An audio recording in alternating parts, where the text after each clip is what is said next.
잠이 안 오셔서 멜라토닌 드시는 분들 요즘 많으시잖아요. 처음에 드시기 시작하셨는데 오라는 잠은 안 오고 두통부터 해서 메스꺼움이라든지 울렁울렁 거린다고 호소하셔서 저한테 여쭤보시는 분들 많이 있어요. 그런데 이 멜라토닌이 노년층일수록 가벼운 불편함 뿐만 아니라 나중에는 약물 상호작용이라든지 치매에 이르기까지 나쁜 영향을 줄 수 있는 게 더 큰 문제예요. 멜라토닌을 드시고 나서도 더 피곤하다든지 다른 불편함이 생기는 이유, 또 어떤 분들이 조심해야 되는지도 궁금하셨을 텐데요. 여러분이 멜라토닌을 안전하게 드실 수 있는 현실적인 방법을 딱 3분 안에 알려드리겠습니다.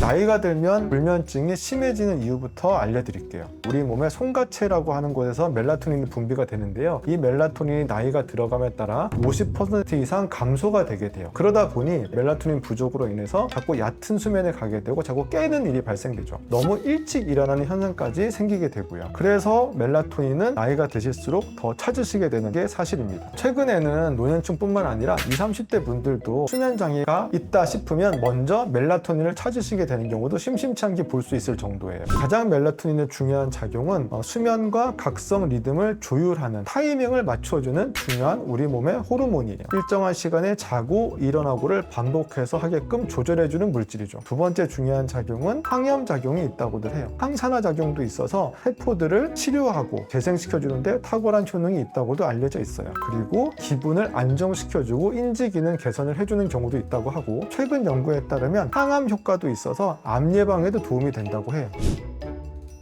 첫 번째는 주간 졸음이 심해지는 거예요. 멜라토닌이 어느 정도 밤에만 작용하고 몸에서 다 대사돼서 해결이 돼야 되는 건데, 노년층으로 갈수록 간에서 약물을 대사하는 능력이 떨어지기 때문에 오래 체내에 남아있는 거죠. 그래서 일어나셨는데도 불구하고 계속 몸에서 졸립다는 느낌을 받게 되고 어찌러찌한 멍한 느낌을 받게 돼서 자칫 잘못하면 낙상사고라든지 쓰러진다든지 하는 일도 발생 가능하시게 돼요. 그래서 멜라토닌의 복용은 아무 때나 중간에 깨셨을 때 하면 절대 안 되고, 주무시기 1시간 전에 드시는 거를 원칙으로 하시는 게 이런 이유 때문이에요. 두 번째는 울렁울렁 한다든지 위장장애가 있는 경우예요. 정상적인 경우에서는 흔한 일은 아닐 수 있지만 가볍게는 약간의 오심, 구토 같은 것도 가능하시고, 기존에 위장관병이 있었던 분들 혹은 약물 치료를 받았던 분들은 심하면 설사에 이르는 경우도 가능하다고 해요. 세 번째는 두통이 되는데요. 일시적으로 지나가시는 경우가 훨씬 더 많아요. 하지만 지속적으로 두통을 호소하시는 경우도 꽤 있고, 그 정도도 심하다고 얘기하시는 분들이 있어서 멜라토닌을 빨리 끊으시게 되는 경우들도 있어요. 이런 경우에는 빨리 끊으시는 것도 중요하지만 초반에 약 용량을 반 정도로 줄여보시는 것도 좋고, 그래도 안 될 때는 빨리 끊으시는 게 맞아요. 네 번째로 우울함, 예민함 등인데요. 멜라토닌은 좋게 작용했을 때는 감정을 조절하는 기능이 있는데, 기존의 우울감이 높다든지 불안도가 높아서 약을 드시는 경우에는 오히려 더 우울감을 늘릴 수도 있고 불안도를 높일 수도 있어요. 이런 경우에는 각별히 조심하셔야 돼요. 다섯 번째는 오히려 인지 기능을 저하시킬 수 있는 부분이 있다는 건데요. 이 역시도 대부분의 경우에는 좋게 작용한다고 하지만 일부 노년층에 있어서는 인지 기능이 오히려 떨어지는 결과도 나올 수 있다고 해요. 그래서 이런 증상이 있으신 분들은 반드시 용량을 줄여주거나 끊어주시는 게 맞아요.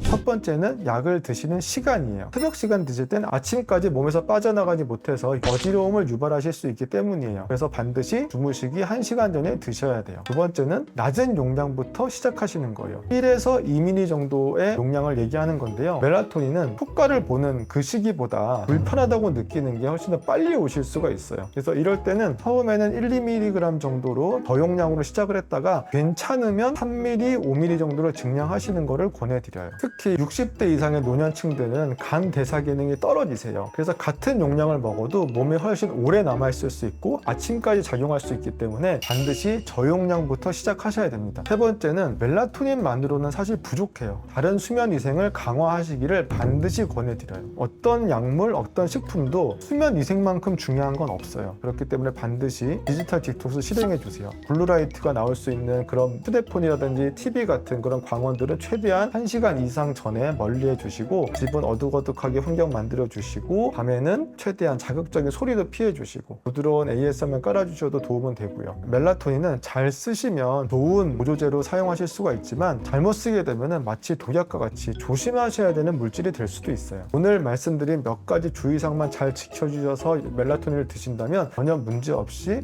건강한 수면을 취하시는데 많이 도움이 되실 거예요. 근데 항상 기억하셔야 될 부분은 몸이 아니라 마음이 먼저 쉬어야 된다. 된다. 뇌가 먼저 쉬어야 된다는 것을 꼭 기억해 주셨으면 좋겠고요. 오늘 밤 여러분 부작용 없이 건강한 수면 취하시기를 바라겠습니다. 이 영상 도움되셨다면 좋아요, 구독 눌러주시고요. 오늘 밤도 건강하게 잘 자요.